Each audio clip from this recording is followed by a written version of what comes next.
Demenca je počasi napredujoča bolezen možganov, torej delov možganov in tistih celic, ki so pomembne za višje miselne funkcije. Sedaj, višje miselne funkcije so recimo spomin, je orientacija v prostoru, je čitanje, je sposobnost torej govora ali morda računanja. To so tiste funkcije, na katere smo morda kot ljudje še najbolj ponosni. Pomembno je povedati, da o demenci mi govorimo šele takrat, ko je bolnik tako zelo prizadet, da ne more več dobro funkcionirati doma, v domačem okolju ali pa na delovnem mestu.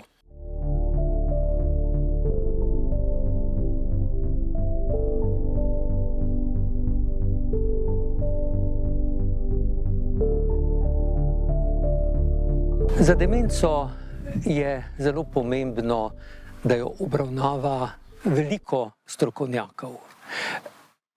Najprej je zelo pomembno, da jo prepozna zdravnik družinske medicine. Vemo namreč, da čim prej bo ta demenca prepoznana, tem prej jo bomo lahko začeli zdraviti in tudi tem boljši bo izhod.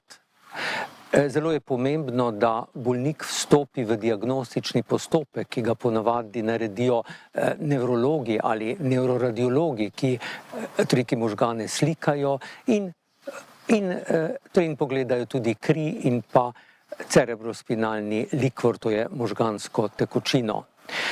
Vse te preiskave nam na to pomagajo, da to demenco potrdimo in da tudi povemo, o kateri vrsti demence je govor.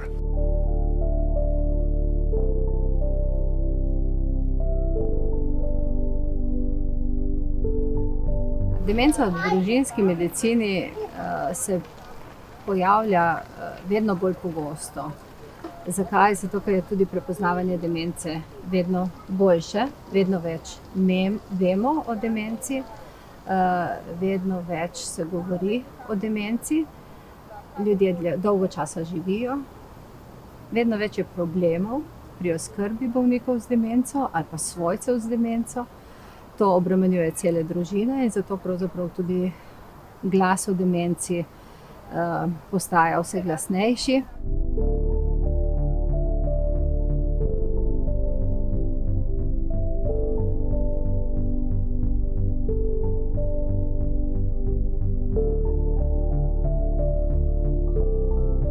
Moramo misliti, da lahko tudi pomagamo, se pravi, naredimo teste in nadomeščamo, kar se dostikrat v bistvu tudi pozabi. In seveda tudi slikati moramo to glavo, ker demenca je bolezen možganov in bolezen je treba opredeliti. Nikdar vedno poudarjam, da slikamo ne glave zato, da potrjujemo demenco, ampak zato, da izključimo druge bolezni.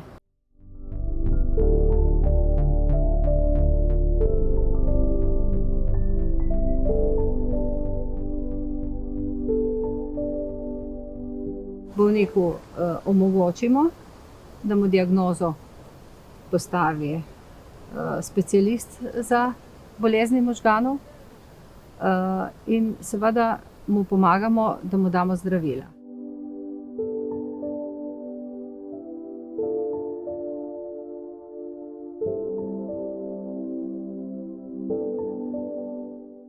Pri demenci pravzaprav je pomembno, da poznamo prve znake demence, ki niso samo motnje spomina, ampak tudi motnje mišljenja, človek je pozabi, nekaj ne sestavi, se narobe obleče, kaj izgubi.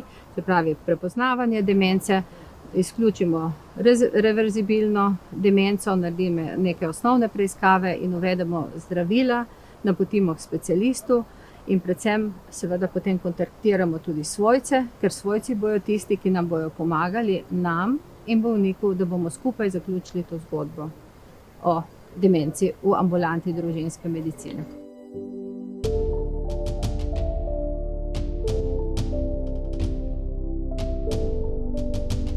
Oseba z demenco, sindromom demence ima najverjetneje bolezen možganov, ki seveda nam omogočajo množico različnih funkcij.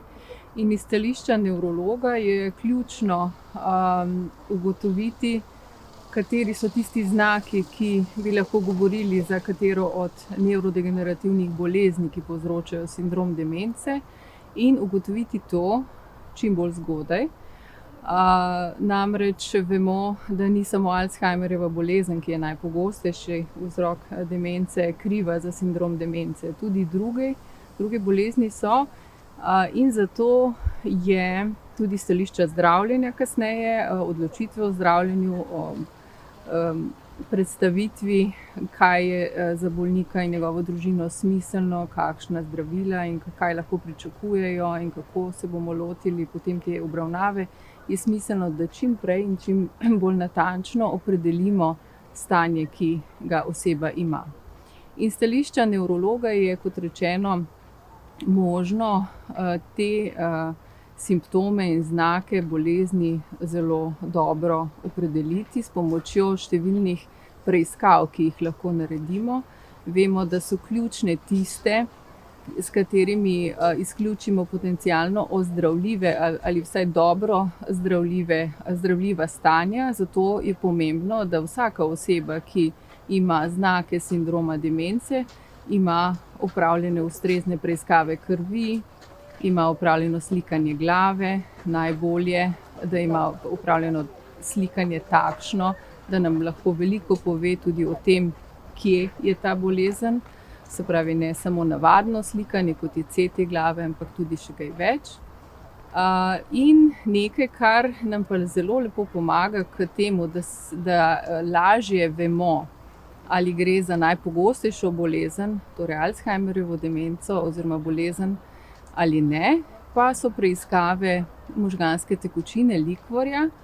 V naslednjih verjetno parih letih pa bomo že rutinsko uporabljali tudi krvne preiskave, kjer bomo tudi lahko določali tako imenovane biomarkerje ali biooznačevalce te nevrodegenerativne bolezni, ki povzroča znake demence.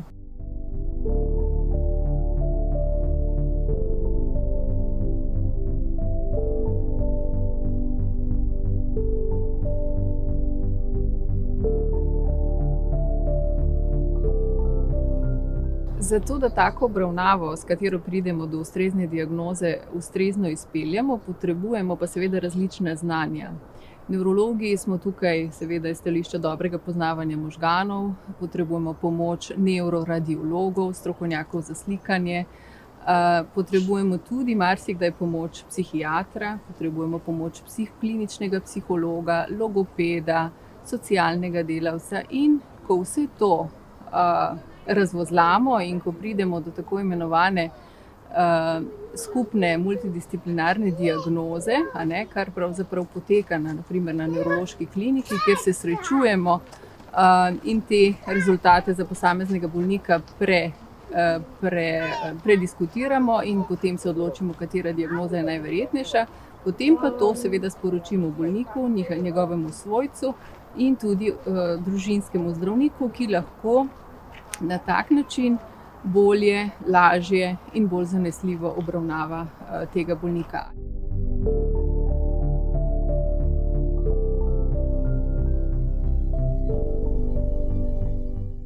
Ključno v obravnavi je najprej, da diagnozo postavi specialist, se pravi nevrolog ali psihiater, skratka specialist, ki ima znanja in sledi področju. V nadaljnjem poteku pa je bistvena dobra postdiagnostična podpora in obravnava vedenjskih in psihičnih simptomov.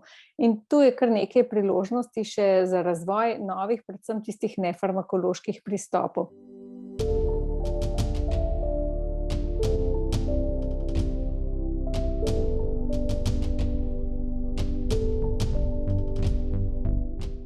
V zadnjih letih je bil sicer res dosežen relativno velik napredek glede diagnostike in razvoja novih biomarkerjev, s katerimi bolje lahko določimo obliko demence in lahko tudi povemo o prognozi in s tem omogočimo ljudem in njihovim celotnim družinam, da bolje načrtujejo stvari vnaprej. Vendarle pa je sodobna medicina tako učinkovito podaljšala življenje, da sedaj ljudje z demenco živijo 10 tudi 20 let. In ključno je, da imajo poleg dovolj zgodne, seveda, diagnoze, tudi dobro postdiagnostično podporo. Ljudje z demenco imajo lahko zelo kompleksne težave in simptome najrazličnejših področij. In pri obravnavi je bistveno, da je individualno prilagojena in da upošteva človeka kot celoto in da hkrati upošteva tudi njegove svojce oziroma družino, negovalce. In dobra obravnava v bistvu pomeni skrb tako za telesno, kot tudi duševno zdravje.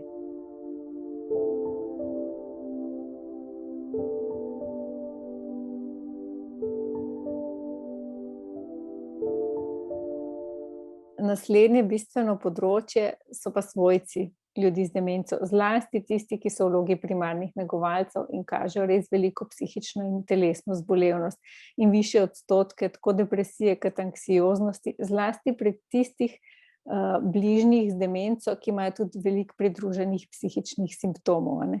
In specifične intervencije, ki so namenjene družini in podpora njim, ima lahko dolgoročne učinke na simptome depresije in anksioznosti in bistveno prispeva k večji kvaliteti življenja, kot kažejo raziskave tudi, ne. V letošnjem letu so bili pa seveda tako ljudje z demenco kot njihovi bližnji še dodatno obremenjeni zaradi epidemije s COVID-19 in socialni stiki so bili omejeni in vse skupaj ni prav dobro vplivalo na psihično zdravje.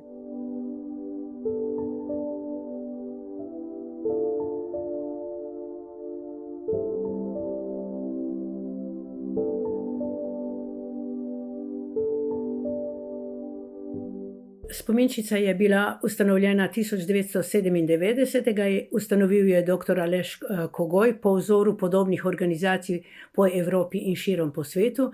Glavna naloga spominčice je pomoč in podpora svojcem, ki se ob demenciji znajdejo res v hudih stiskah in težavah. Namreč bolezen se začne tiho, traja 10, tudi 20 let. Bolniki so zelo kmalu nesamostojni in potrebujejo prisotnost in nadzor svojcev. Pri podporo veliko lahko nudijo organizacije, kot je Spominčica. Spominčica je razširjena po celi Sloveniji. Namreč svojci se res pri teh bolnikih znajdejo v stiskah, težavah in jim je zelo pomembno, če lahko pokličejo na Spominčico, če dobijo čim več informacij, da se lahko pri tej bolezni znajdejo pri teh predvidenih in nepredvidenih težavah. In še ena stvar je zelo pomembna, da vejo, da niso sami. Spominčica nudi veliko raznih aktivnosti v podporo svojcem. Alzheimer kafeje smo začeli po vzoru nizozemskih, ki so se v Sloveniji zelo hitro razširili in prijeli. To je neformalna oblika druženja, kjer se je izrazito videlo, kako pomembno je svojcem, da lahko, ko se skupaj srečajo in o prisotnosti volonterjev Spominčice in zdravnikov, da se med sabo pogovorijo in skratka so v podporo drug drugemu. Morda bi še omenila, da je v času covida igrala Spominčica zelo pomembno vlogo, ko so svojci in bolniki bili izpostavljeni izolaciji in osamitvi, je bilo zelo pomembno, da so lahko svojci klicali. Vključili smo na svetovalni telefon tudi zdravnike, tako da so lahko imeli tudi direkten stik z zdravniki. Ves čas izdajamo revijo Spominčica, imamo brošure, spletno stran, kjer si lahko svojci to ogledajo, pokličejo in skratka pri tej bolezni svojci velikokrat rečejo, da če bi imeli na začetku bolezni več informacij, bi jim bilo življenje ob bolniku za demenco mnogo lažje. No, da bi pa ozaveščanje in zmanjševanje stigme, ki se te bolezni še zmeraj zelo drži, ne samo v Sloveniji, ampak povsod po svetu, smo začeli odpirati v Sloveniji demenci prijazne točke, da bi ozaveščanje pripeljali v lokalno okolje, kajti pri demenci je pomembno, da vsi vemo in prepoznamo prve znake bolezni, da takega človeka s temi znaki peljemo čim prej k družinskemu zdravniku, ki odredi naprej nadaljnji postopek in da dobijo bolniki po diagnozo in po diagnozi svojci postdiagnostično podporo, da vedo, kam se obrniti, kako živeti in kje dobiti informacije, da lažje živijo. No, skratka, stigma je tudi še eden od velikih problemov, ki se drži te bolezni, zato je tudi pomembno, da, kot sem rekla, prepoznamo prve znake vsi in da vemo tudi, kako z njimi komunicirati, kako se jim približati, kako z njim govoriti. Namen teh demencij prijaznih točk, ki jih imamo že v Sloveniji več kot 250, je podpora svojcem v lokalnem okolju, vključevanje bolnikov in svojcev v družbo, da bi s tem svojci dobili in družina več podpore in da bi ti bolniki ostali lahko čim dlje doma, kar je tudi najbolj humano in najcenejše tako za družbo kot za družino. No, morda bi še tukaj omenila, da je pomembno, da bi Slovenija tudi sprejela zakon o dolgotrajni oskrbi, ki bi najbolj pomagal prav tem osebam z demenco in njihovim družinam, ki so doma, kajti več kot 3/4 bolnikov z demenco živi doma. In tudi več kot 3/4 oseb z demenco nima diagnoze. Zdaj, svetovni mesec Alzheimerjeve bolezni v letošnjem letu je dal poudarek prav diagnozi. Zato, ker še vedno več kot 3/4 ljudi na celem svetu živi brez diagnoze.